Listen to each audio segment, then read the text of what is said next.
Reunión de cancilleres para aplicar la Carta Democrática ante la falta de voluntad que ha demostrado el gobierno de este país. Aquí la información con María Esther Ordóñez. El secretario general de la Organización de los Estados Americanos presentó este miércoles su informe sobre la situación en Nicaragua.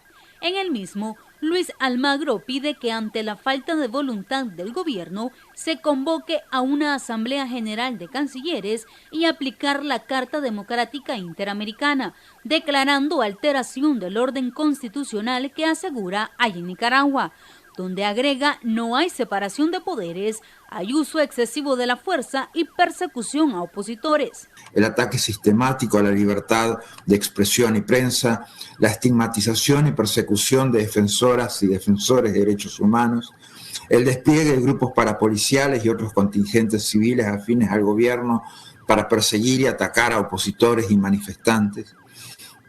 Asimismo, remarcó el debilitamiento de las instituciones públicas a través de la concentración del Poder Ejecutivo y la falta de independencia del Poder Judicial y del Ministerio Público, y adicionalmente el impedimento del escrutinio internacional en terreno. Consideró que cualquier solución pacífica a la situación en Nicaragua debe incluir el fin de la represión, la restauración de los derechos humanos, incluida la libertad de expresión, la libertad de reunión, libertad de prensa, y un sincero esfuerzo por todas las partes para volver a la mesa de diálogo. Ante la falta de voluntad de diálogo del gobierno de Daniel Ortega, hacemos nuestra la conclusión de la Comisión de Alto Nivel respecto a que hay una alteración del orden constitucional que afecta gravemente el orden democrático en Nicaragua. Y definitivamente es necesario ir a procesos subsiguientes que lleven a la declaración de esa alteración del orden constitucional. El representante de Bolivia, Jaime Aparicio, manifestó que la solución a la situación en Nicaragua es a través de una nueva elección presidencial, con un nuevo sistema electoral, mientras el embajador de Canadá dijo que se debe de tomar acciones ahora. El caso de Nicaragua es muy importante, no solo que se tiene mucho de similar con otros procesos autoritarios populistas como en Bolivia, por ejemplo, son casos bastante similares, es cómo se forman los totalitarismos en América Latina, porque la toma del poder para desmontar la democracia y construir una hegemonía, en el caso de Nicaragua empezó antes de que Ortega sea presidente. Todos los cambios institucionales que hicieron desde la doctora Chamorro al presidente Bolaños empezaron a ser destruidos por Ortega a través de su pacto con Alemán, un expresidente acusado de corrupción y condenado, y entre ambos controlaron el Parlamento y empezaron a construir y a destruir las instituciones, comenzando por el órgano electoral. Creo que la única solución es una elección y con un nuevo sistema electoral. Carlos Trujillo, embajador de Estados Unidos, dijo que su país seguirá pidiendo rendición de cuentas a los responsables de las violaciones de los derechos humanos. Estados Unidos continúa instando a que haya una solución pacífica, pero el gobierno de Ortega sigue tratando de ganar tiempo, esperando distraer a todos. Estimados colegas, aunque quizás hubiéramos tenido una esperanza de diálogo, tenemos que ser realistas acerca de lo que está ocurriendo en Nicaragua. En lugar de cumplir con sus compromisos de liberar a todos los presos políticos sin condiciones, el régimen de Ortega continúa acosando y deteniendo a más ciudadanos. Señor presidente, también es hora de que el Consejo responda a la violación de los derechos humanos tal y como se ve en la Carta Interamericana. Almagro recalcó que la Secretaría General está dispuesta a trabajar con el gobierno del presidente Daniel Ortega, oposición y sectores de la sociedad civil para buscar una solución a la crisis. Durante la sesión no se contó con la intervención del representante de Nicaragua ante el organismo. María Esther Ordóñez, Acción 10. Diferentes representantes de los países que conforman la OEA coinciden que en Nicaragua la pandemia está fuera de control y que no se ha dado la protección a los equipos médicos. Tenemos todos los detalles con María Esther Ordóñez. El manejo de la pandemia del coronavirus en Nicaragua también fue uno de los temas que se debatió durante la sesión extraordinaria virtual de la OEA. Luis Almagro, secretario general del organismo, se refirió al despido de los médicos en los hospitales públicos, mientras el representante de Venezuela manifestó que al igual que en su país, la pandemia en Nicaragua está fuera de control, además de referirse al libro blanco publicado por el gobierno del presidente Daniel Ortega. Precisamente esta nueva crisis empeora las condiciones de vida de los pueblos de Venezuela y de Nicaragua, que no solo sufren los embates de esta pandemia, sino que se ven forzados a vivir bajo la opresión de regímenes dictatoriales. La respuesta de la dictadura nicaragüense al COVID-19 ha recibido críticas de organizaciones dentro y fuera del sistema interamericano. El 4 de junio, el director ejecutivo del programa de emergencia de la Organización Mundial de la Salud, Michael Ryan, expresó su preocupación respecto a la evolución del virus en el país. Esta preocupación emanaba en parte de la falta de transparencia en las cifras reportadas. Recordemos que entre el 18 de marzo, que se reportó el primer caso, y el 12 de mayo, solo se reportaron 25 contagios del COVID-19, así como la negativa de implementar medidas de distanciamiento social y por el contrario, haber promovido reuniones masivas. El dictador, a través de un libro blanco, ha defendido su estrategia comparándola con la de Suecia, que con un sistema de salud infinitamente mejor equipado que el de Nicaragua, ha registrado una de las tasas de mortalidad más altas de Europa y cuyo gobierno reconoció que la estrategia no funcionó a pesar de recomendar a sus ciudadanos adoptar medidas de distanciamiento social. Carlos Trujillo de Estados Unidos aseguró que en Nicaragua no se les da protección a los equipos médicos. La misma actitud continúa hoy, aún cuando los nicaragüenses se enfrentan a una nueva amenaza, a saber COVID-19 y la falta de respuestas que seguramente han causado una pérdida de vida trágica e innecesaria. Más bien, el gobierno continúa su enfoque de responder a las críticas con una retórica política no corroborada que busca engañar a la comunidad internacional al mismo tiempo que silencia el periodismo independiente de la sociedad civil que trata de contar la verdad y despide a los trabajadores de salud que preconizan medidas fuertes en contra de la pandemia.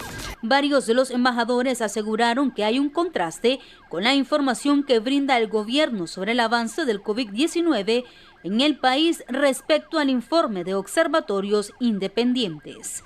María Esther Ordóñez, Acción 10. Y en referencia a esto, el exdiplomático Mauricio Díaz destaca el conocimiento que tienen los embajadores de los países miembros de la OEA respecto a la grave situación política y de salud que enfrenta nuestro país. Detalles en el siguiente reporte. La OEA está muy documentada sobre la situación de Nicaragua en el contexto de la pandemia, la persistencia de violaciones de derechos humanos, dijo Mauricio Díaz, ex embajador de Nicaragua, que a su criterio la actitud del gobierno del presidente Ortega de no dialogar es lo que hoy provocó que no tuviera respaldo por parte de ninguna de las misiones, quienes abogan por una salida democrática. Intervenciones, como dije, de los Estados miembros, quienes demostraron un total conocimiento de la dramática situación en materia de deterioro de la institucionalidad democrática que vive nuestro país. Hubo un par de misiones que pidieron la convocatoria de este periodo extraordinario de sesiones. Yo creo que, a pesar de que no hubo una posición clara, definida al final, el presidente del Consejo Permanente tomó nota de las intervenciones y probablemente el siguiente paso sea ya llevar el caso a esa instancia. ¿Va el gobierno de Nicaragua a facilitar las cosas o va a continuar negándose a permitir que la organización reanude sus gestiones, que se renueve el memorándum de entendimiento, que se permita el ingreso del organismo de salud pública hemisférica, como es la OPS, para que nos ayude con el tema de la pandemia? Para el ex también diplomático Bosco Matamoros, la sesión en la OEA fue devastadora y solo demuestra el aislamiento en el que está el gobierno sandinista, que cada día es más insostenible y que la aplicación de la Carta Democrática solo agravaría aún más la situación. Nicaragua sería aún más grave de la situación de gravedad en que se encuentra Nicaragua. Pocas veces se ha visto en la historia un gobierno que esté enfrentando tantas crisis simultáneamente en el campo económico, político, en el campo sanitario, en el campo diplomático. ¿Por qué lo señalo esto? Porque en la OEA se ha visto que nadie quiere pagar el costo de darle un respaldo al gobierno del presidente. Por primera vez, el secretario Almagro incluye con nombre y apellido a las Fuerzas Armadas de Nicaragua. Eso tiene enormes implicaciones para el futuro del ejército en una futura Nicaragua. Allí los señalamientos de Almagro lindan con la enorme cuestión alrededor de la situación del ejército en cuanto al principio de justicia universal. ¿Qué quiere decir eso? Que miembros del ejército y de las instituciones del Estado nicaragüense pueden ser llamados a testificar, llamados ante la justicia para responder ante tribunales especiales o tribunales en base al principio de justicia universal. Entre los países que expresaron su respaldo a la aplicación de la Carta Democrática estaba Colombia, Brasil, Estados Unidos, Chile, Venezuela y Costa Rica. Xochitl Mendoza, Acción 10. Suiza se une a las sanciones de la Unión Europea hacia funcionarios del gobierno de Nicaragua debido a las constantes violaciones de los derechos humanos que se registran desde el 2018. El Consejo Federal de Suiza anunció este miércoles que se une a la Unión Europea y decide imponer sanciones a funcionarios del gobierno de Nicaragua debido a las continuas violaciones contra los derechos humanos, la democracia y el Estado de Derecho contra la población en el contexto de la crisis desatada en abril de 2018. Según el documento publicado este día, dichas medidas coercitivas entrarán en vigor este 24 de junio y consiste en la congelación de los activos de esas personas y la prohibición de entrada o tránsito por ese país. Según el Consejo Federal, actualmente las medidas están dirigidas a 2 asesores personales del presidente Ortega y 4 representantes de alto rango del sistema judicial y la policía de Nicaragua, acusados de violaciones graves de los derechos humanos. El Consejo Federal reitera que está muy preocupado por el debilitamiento creciente de la democracia, el Estado de Derecho y los derechos humanos en Nicaragua, e insta a las autoridades del país a respetar y proteger las leyes nacionales e internacionales sobre derechos humanos, en particular las de libertad de expresión y reunión, tal como se definen en los acuerdos alcanzados con la oposición a fines de marzo de 2019 y a llevar a cabo una verdadera reforma electoral. Además, en el documento, el Consejo Federal se pone a la orden para apoyar los procesos de democratización del país.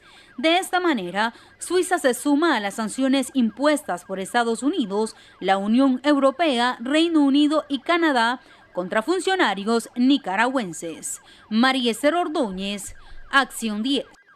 Al regresar de esta pausa tenemos más noticias. Quédese con nosotros en Acción 10.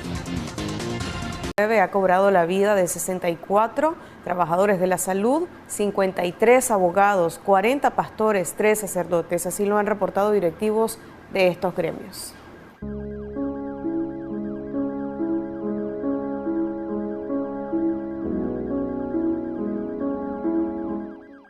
En nuestro país, desde que dio inicio la pandemia, diferentes sectores se han visto amenazados por su rápida propagación debido a la exposición que tienen algunos empleos. Taxistas, vendedores, comerciantes son vulnerables a la propagación del virus. Sin embargo, existen también profesiones expuestas al riesgo o las que están en primera línea. Entre los más afectados destacan los doctores y periodistas. 1 de cada 10 fallecidos permanece al personal de la salud. Así lo reflejan estadísticas ofrecidas por el Observatorio Ciudadano. De estos, suman ya 64 decesos. Hasta el 17 de junio, el Observatorio Nacional ha reportado 614 trabajadores del área de la salud con sintomatología asociada o presuntiva de COVID-19, de todos los departamentos y de todas las regiones del país. Es decir, nuestro territorio está totalmente cubierto ahora por la pandemia, los cuales el 60% de ellos son médicos. El 16% de estos son del área de enfermería y el 24% son personal de apoyo. Los comunicadores suman a la fecha 40 afectados y 2 decesos a causa del COVID-19. Cada semana se suman 2 periodistas afectados, así lo confirman asociaciones de medios independientes. Hay 40 colegas afectados por COVID en todo el territorio nacional. Le damos gracias a Dios por la recuperación de nuestro colega Álvaro Navarro, Letzira Sevilla y Emiliano Chamorro. Hay otros colegas que nos han pedido que no lo divulguemos, pero sí son 40 colegas. ¿Qué es lo que podemos decir? Lo que podemos decir es que hay que extremar las medidas de seguridad aún en los lugares cerrados, guardar el distanciamiento personal, hacer uso de mascarillas siempre, aún en las coberturas como ustedes andan. La gente está recurriendo pues a la tecnología, a las reuniones virtuales, y eso hay que seguirlo haciendo porque es el mecanismo que hemos encontrado para poder sortear el impacto que el COVID-19 está haciendo, por lo menos en el sector de los periodistas y de otras profesiones. El Colegio de Contadores reportó recientemente que en el último mes registraron 15 fallecimientos de sus agremiados, y aunque no tienen confirmado si son víctimas del virus, aseguran que el número de muertes es mayor a meses anteriores. No es común. Ya actualmente sí es una cantidad que por eso el colegio está en duelo. En el comunicado aparecen 15 personas. Usted lo puede ver en la página web del colegio, es público, ahí se encuentra el comunicado y ahí también se explica el por qué el duelo del colegio. Los sacerdotes que han permanecido en autocuarentena desde el inicio de la pandemia reportan 3 muertes y otros 6 afectados, señala el cardenal Leopoldo Brenes. Nosotros llamábamos que la gente se retirara, ¿verdad? Que libre la cuarentena, pero creo que nosotros tenemos que dar ejemplo. Y yo tengo que dar ejemplo en primer lugar a los sacerdotes, a los cuales exhorto a que tomen esta cuarentena. Esta frase del Santo Padre a mí me ha encantado mucho. Sabiduría, previsión, cuidado común, y aumentaría una palabra más, prudencia. Caso contrario a los sacerdotes es la grave situación que atraviesan los pastores evangélicos de las diferentes denominaciones. La Alianza Evangélica Nicaragüense reporta el deceso de 40 reverendos y se desconoce el número de afectados. Un número más alto es el que reporta la Unión de Abogados y Notarios Públicos en Nicaragua. Aseguran que 53 de sus integrantes han perdido la vida, por lo que solicitan a la Corte Suprema de Justicia la suspensión de juicios y procesos legales para iniciar la autocuarentena. De igual forma, el contagio continúa asediando a los pobladores en el país. Por ello, los expertos continúan realizando el llamado a extremar medidas de seguridad para evitar la propagación y minimizar el número de muertes, que a la fecha suman más de 1.600 por parte del Ministerio de Salud y una cifra mayor reportada por el Observatorio Ciudadano. Mantener siempre a mano todo el equipo de protección es fundamental para lograr que ese contagio cada vez sea menor. Para Acción 10, Valesca Rivera. Muy amable, Valesca, por tu información. En este mismo tema, existen altas probabilidades de incrementos de casos por COVID-19 en el mundo, según lo han informado miembros de la Organización Panamericana de la Salud. La Organización Panamericana de la Salud anunció este miércoles en su acostumbrada conferencia para dar seguimiento a la evolución de la actual pandemia en la región que existen altas posibilidades de un incremento en la cantidad de contagios por COVID-19 en Nicaragua. Ciro Ugarte, director de emergencias en salud de la OPS, declaró lo siguiente. En este caso, aunque las pruebas rápidas, es decir, que detectan anticuerpos en la sangre, pueden determinar o no que la persona ha estado en contacto con el virus, no se puede determinar el momento de ese contacto. Además, no hay suficiente evidencia para identificar que los anticuerpos presentes en la sangre puedan ser protectores. Hay un incremento importante de casos en el lado costarricense de la frontera con Nicaragua. Y lo que se esperaría es que haya un incremento de casos al interior de Nicaragua. Según aseguraron dirigentes de la organización médica, el gobierno de la República no ha brindado reporte alguno acerca del comportamiento de la pandemia en el país, ni de la utilización de PCR en las pruebas realizadas. También la directora de este organismo fue insistente acerca de la realización de pruebas para la detección del virus en Nicaragua. Por su parte, el Ministerio de Salud reportó hasta este martes la cantidad de 2.170 contagiados y 74 fallecidos. Para Acción 10, Pedro Hidalgo. América Latina y el Caribe superan los 100.000 fallecidos por COVID-19, regiones donde se acumulan 2.16 millones de contagio. María Esther Ordóñez nos dice cómo avanza la pandemia en estos países. La pandemia del coronavirus no deja de acelerarse en el mundo, sobre todo en América Latina y el Caribe, donde se superaron los 100.000 fallecidos por COVID-19. Mientras autoridades de Estados Unidos se mantienen en alerta y Alemania afronta un rebrote. La Organización Mundial de la Salud considera actualmente como epicentro mundial de la pandemia a América Latina, donde se acumulan 2.16 millones de contagios y la mitad de los fallecidos en la región, de los cuales más de la mitad corresponden a Brasil. En el mundo, en tanto, la enfermedad suma más de 479.000 víctimas fatales y 9.3 millones de contagios, y siguen acelerándose, según advirtió esta semana la Organización Mundial de la Salud. Y en Estados Unidos, el país más golpeado del mundo, el principal asesor científico de la Casa Blanca advirtió que se avecinan 2 semanas cruciales para el control de los fuertes contagios en unos 20 estados. México, con 127 millones de habitantes, registra 191.410 casos y 23.377 defunciones por el virus, tras sumar 6.288 nuevos contagios, el mayor número en 24 horas desde que México registró la primera infección a finales de febrero.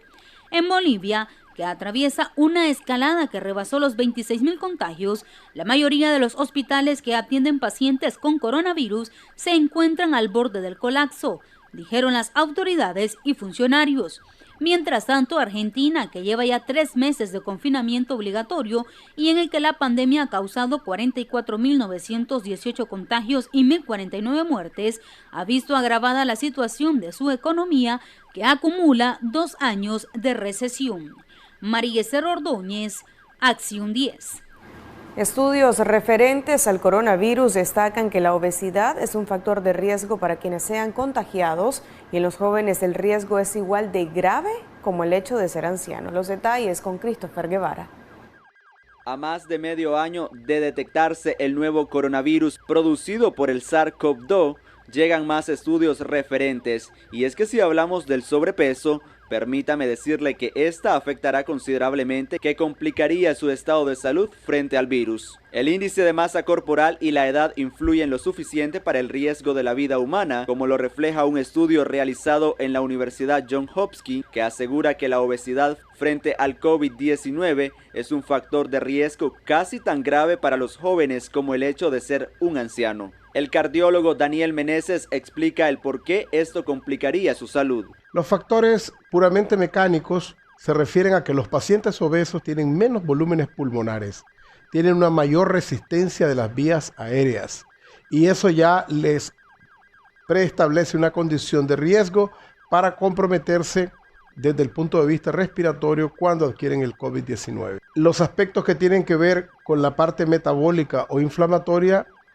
son el hecho de que los obesos, al menos 2/3 de ellos, verdaderamente mantienen un estado inflamatorio con marcadores de inflamación elevados como la proteína C reactiva, aún en condiciones de reposo, en condiciones en las cuales no han tenido ninguna enfermedad. Para estos pacientes es más fácil alcanzar un punto alto y a la vez álgido de compromiso inflamatorio y desarrollar complicaciones por el COVID-19. Volvamos con los estudios de la Universidad Johns Hopkins. El equipo de investigación determinó que la obesidad puede restringir la ventilación, impidiendo la excursión del diafragma, lo que afectaría las respuestas inmunes al virus. La obesidad es proinflamatoria e induce diabetes y estrés oxidativo. Esto podría afectar negativamente la función cardiovascular.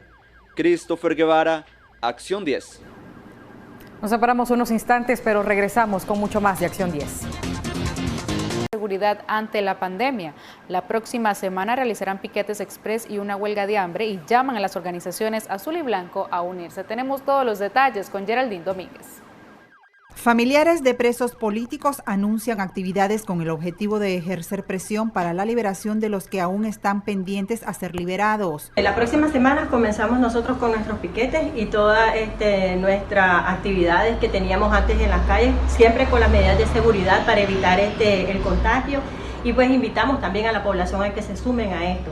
Y terminamos en la segunda semana de julio con la huelga de hambre de los familiares de los presos políticos, demandando la libertad inmediata de nuestros presos. Expresaron también preocupación por el hecho de que la liberación de los presos políticos no sea una prioridad en la agenda de la oposición y que solo se enfoquen en reformas electorales. Incluyendo a la UNAP, incluyendo a la Alianza Cívica, que por favor tomen el asunto de nuestros presos políticos con la mayor seriedad posible, porque es el tema de agenda número 1 y nosotros vemos de que ellos únicamente se han enfocado en que si hay o no hay reformas electorales, si vamos o no vamos. Según la agrupación de los familiares de los reos, habían solicitado a Luis Almagro, secretario de la OEA, abordara el tema en la sesión sobre la liberación de los presos políticos. En esa parte nos sentimos sumamente extrañados porque como organización hemos tenido reuniones constantes y con organizaciones internacionales, inclusive tuvimos una reunión exclusiva con Almagro y le solicitamos que exigiera la liberación inmediata de nuestros presos políticos. Nos extrañó el que él no tocara ese tema y pues... En Acción 10, Geraldine Domínguez. Continúan las críticas a la oposición. El exdiplomático liberal Leonel Teller dice estar decepcionado y señala que discriminan a los sectores que tienen el respaldo de la población. Detalles con Willy Narváez. Los actores actuales se autodescalificaron y ya le demostraron al pueblo de Nicaragua y a la comunidad internacional que no sirven ni para arriar chancho. Teller así rompió el silencio sobre la política nacional, motivado por el pobre papel que a su juicio está desempeñando la oposición en la actualidad. La política en realidad se parece al lago de Nicaragua, está llena de mierda, de traiciones, y ahí entendí de que la clase política de este país lo único que les interesa son sus intereses personales y no le interesa el pueblo. En su carrera política pasó por diferentes facetas como vocero del PLC, embajador de Nicaragua y como diputado. Confía únicamente en el liderazgo de campesinos y estudiantes. Están enfocados en ver quién puta agarra la candidatura presidencial. Por eso es el fracaso de estos tecnócratas que han discriminado contra el color de la piel del campesinado nicaragüense. Creen que es estúpido cuando nuestro campesinado, además de ser trabajador, es inteligente. Y de lo que menos tiene es de baboso o de pendejo. Y si no, miremos que el mejor rankeado ahorita es un campesino nato líder a quien yo respeto, como es Medrado. Además apuesta a la unidad sin la exclusión. Política es de sumar y no de restar, mucho menos de excluir. Lo que pasa es que hay gente ahí que ha bloqueado a los nuevos liderazgos. Ese ha sido el fracaso de los partidos políticos tradicionales en Nicaragua. La repartición de lo que no tiene la oposición es vista desde un palco por Ortega, a juicio del político retirado. El comandante Ortega está feliz de viendo que estos tecnócratas, clasistas, porque no hay otra palabra, que discriminan hasta social y racialmente, porque es el caso de los campesinos, creen que se van a salir con las suyas porque creen que los nicaragüenses son pendejos. Teller asegura que actualmente es socio de una firma en Estados Unidos, donde asesora a políticos de ese país e incluso a presidentes latinoamericanos. Con imágenes de Larry Pérez Orozco, Willy Narváez, a Acción 10. Siempre en el ámbito político, miembros del Partido Liberal Constitucionalista aseguran estar listos para firmar los estatutos de la Gran Coalición a solo un día de vencerse el plazo acordado. Miguel Rosales, presidente honorario del PLC, también desmintió que haya sido escogido por dedazo. El 25 de febrero se dio una proclama de coalición nacional con 7 integrantes entre organizaciones opositoras y partidos políticos. 4 meses después está previsto que este 25 de junio se firmen estatutos de la unidad opositora, pero esta vez con un miembro que pide tiempo, en este caso la Alianza Cívica. Miguel Rosales, recién nombrado presidente nacional del Partido Liberal Constitucionalista, le emociona que la coalición nacional se convierta en una realidad. Ha quedado demostrado que nuestra participación dentro de la coalición no es para destruir a la coalición, sino todo lo contrario, para evitar que se destruya. Rosales desmintió ser un ungido del expresidente Arnoldo Alemán por su recién nombramiento como presidente nacional del PLC. Si hay alguien, Willy, en el PLC que no necesita el dedo de Arnoldo Alemán, está platicando con vos esta mañana. Y muchos de esos, algunos de esos que están ahí, me imagino yo, porque no mencionan nombres, son los que siempre llegaban donde el doctor Alemán a decirle: usted tiene que evitar a toda costa que Miguel Rosales llegue a ser presidente nacional del partido, porque si él llega a ser presidente nacional del partido, ahí tiene a otro Enrique Bolaños. A lo interno del partido Rojo Sin Mancha existe un bando inconforme que desconoce el nuevo cargo de Rosales, pero podrían invalidar su firma en la coalición nacional. Hay alguien que quiere y trata de confundir. Nosotros esta coalición nacional no la vamos a ir a inscribir al Consejo Supremo Electoral. Esto es algo interno de estas organizaciones. Es interno a las organizaciones. No confundamos la constitución de una alianza electoral que se va y se constituye en el Consejo Supremo Electoral con lo que es una constitución de una coalición nacional que es algo entre nosotros, interno. Rosales manifestó que no será la sombra de Alemán y apuesta a la unidad liberal que pueda estar en la coalición nacional. Denme el beneficio de la duda. Poco a poco vamos a ir viendo esos cambios, esas transformaciones. Y junto, el liberalismo es indestructible. Y doña Kitty y Miguel Rosales se van a sentar a crear la unificación del Partido Liberal en este país. Vamos a hacer historia, doña Kitty Monterrey. Yo sé que la vamos a hacer. Yo confío en usted y yo sé que usted confía en mí. Ahí ya no hay pretexto de ninguna naturaleza. Lo que no se pudo hacer antes con los esquemas de conducción tradicional, hoy se van a hacer posible con este nuevo esquema. En Nicaragua existe desconfianza en todos los partidos políticos, los cuales deberán demostrar un verdadero cambio, al igual que las organizaciones opositoras, si desean el voto masivo de la población. Willy Narváez, Acción 10. Insuficientes, así denomina el economista Luis Murillo las 2 normativas que dictó la Superintendencia de Bancos y otras instituciones financieras, las que a su juicio benefician al sector bancario. Tenemos todos los detalles con Willy Narváez.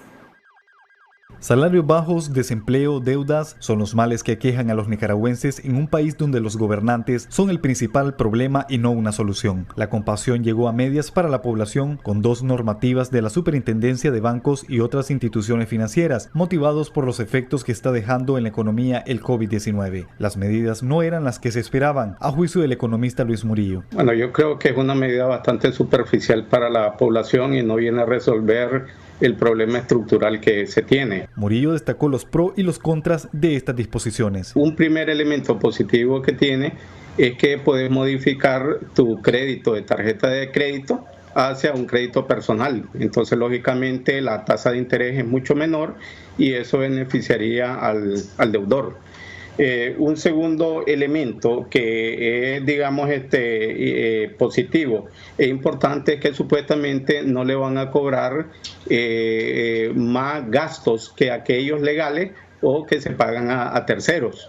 Y un tercer elemento que puede, digamos, establecer esto es prácticamente que se puede dar un periodo de gracia de 6 meses, ¿verdad? Dada por las instituciones financieras. Sin embargo, hay algunos elementos de carácter negativo. El primero es de que hay una discrecionalidad que se la deja a la Superintendencia de Banco, a los bancos y a las instituciones financieras para modificar el contrato cuando se haga la reestructuración del crédito. Es un elemento fundamental. Un segundo elemento que me parece, digamos, negativo es que también le dejan la discrecionalidad a las instituciones financieras para elaborar su propia regla, medida de monitoreo y seguimiento al crédito, ante lo cual si hay una institución que te va a regular, debería de ser esta la que ponga la regla del juego. El silencio del sector privado con respecto a las disposiciones del gobierno levantan las sospechas del economista. La intuición que yo tengo es de que hay una negociación por debajo de la mesa entre el sector privado, la gran empresa, y el Estado, y que esto viene a ratificar, ¿verdad?, la hipótesis que tengo, en el sentido de que beneficia sobre todo, digamos, a los grandes, a las grandes empresas. Es decir, aquí, con esta crisis que hemos pasado, muy pocos agentes económicos van a tener la categoría A o la categoría B para ser beneficiados con esta normativa. Nicaragua este 2020 se encamina a su tercer año de caída económica. Willy Narváez, Acción 10. El presidente de la Cámara de Panificadores, Juan Pablo Estrada, asegura que Costa Rica está afectando el ingreso de productos a este país. Detalles en el siguiente reporte.